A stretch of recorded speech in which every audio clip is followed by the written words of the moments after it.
Hello, welcome. This is Unbearable Lightness of Being, lecture number 5. We're going to focus on Tomas. We're going to focus on part 5. Let's talk about Tomas is womanizing. Let's talk about his ethical thinking, his professional life, and some decisions that he makes in this chapter.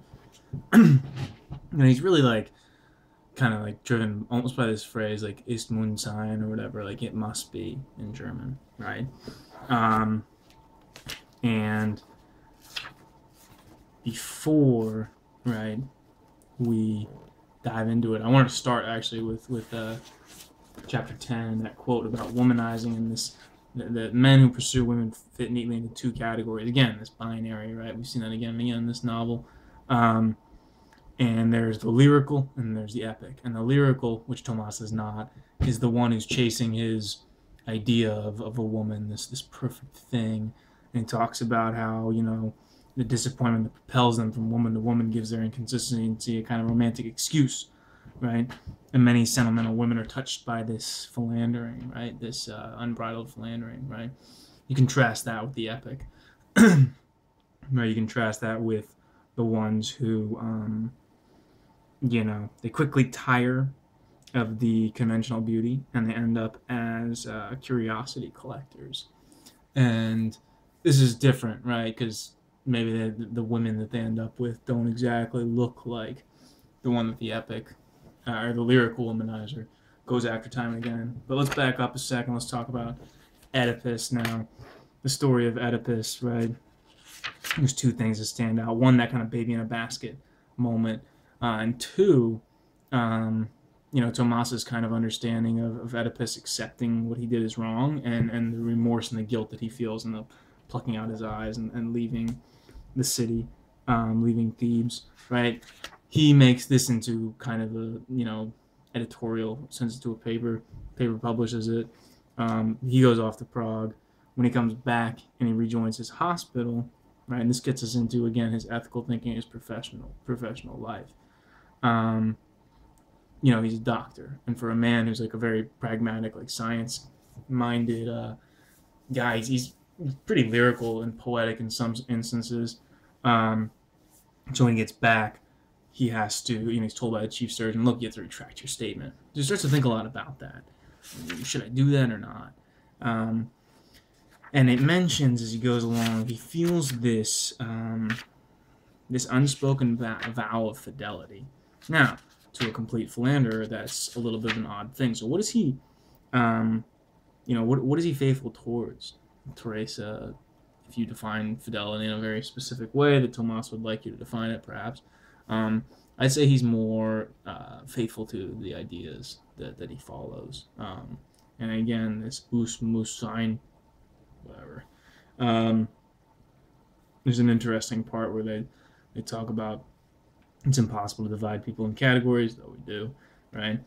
But, the surest criterion is deep-seated desires to orient them to one or another lifelong activity. So that's kind of an interesting point, right? Like every Frenchman is different, every American is different, every Mexican is different, but teachers are teachers, right? Doctors are doctors, priests are priests. There's certain vocational things that you can think about appeal to certain people, and Tomas is a doctor. Why? For him, because he likes to help people. He views that as the most direct route to helping. But let's keep in mind, too, to be a doctor is a high societal position. So when Tomas is asked to retract this article that he wrote, he contemplates this, he thinks about it, and he decides not to. He stands by his decision, and more than that, he just doesn't want to sign something and retract his statement. He's like, what does it mean to retract a statement? I didn't say it. Like, that doesn't make sense to him logically. So he refuses and voluntarily kind of like steps down in the eyes of society. When he does so, this gives him the opportunity to be a window washer and to make a lot of private house calls and to branch out his womanizing. And he talks about maybe like his when he's a doctor, right?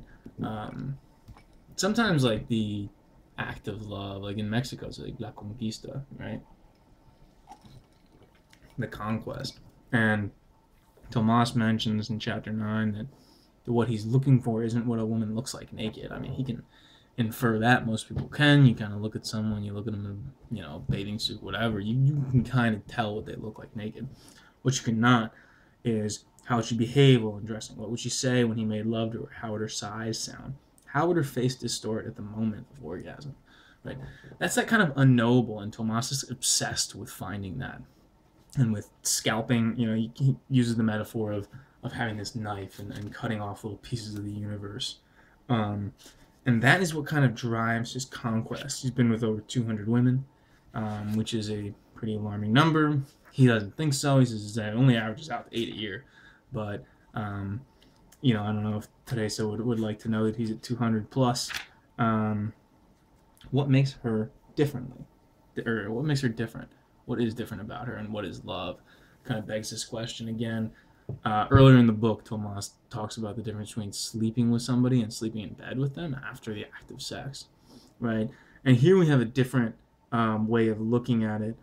And when he bumps into this young woman, one of his lovers, and again, he's having even trouble keeping track of these women, that's when he realizes that not only is his body unable to keep up as he gets older, but his mind he's losing track of these people. And she's reminding him of a sexual experience they had, this woman, one of his mistresses. And she remembers this storm and this beautiful moment. He doesn't remember that at all, right? And he realizes that she has it in her poetic memory. He has it in a different kind of memory. Let's see, right?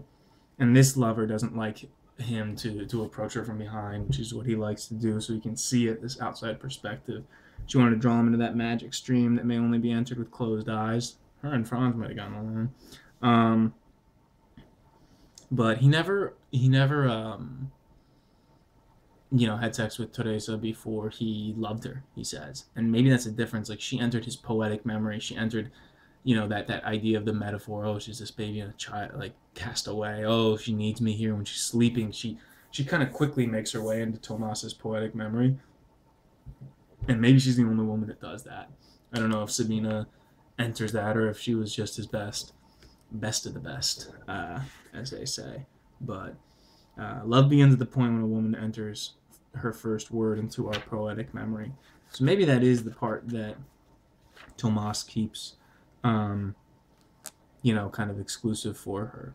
In this chapter 2, Yuri meets his son, who is asking him, okay, well, since you refuse to retract your statement, why don't you sign this demand of the president to free these prisoners? And Tomas thinks and says, why is everyone always putting statements in front of me that I didn't write and asks me to sign them? And he says no.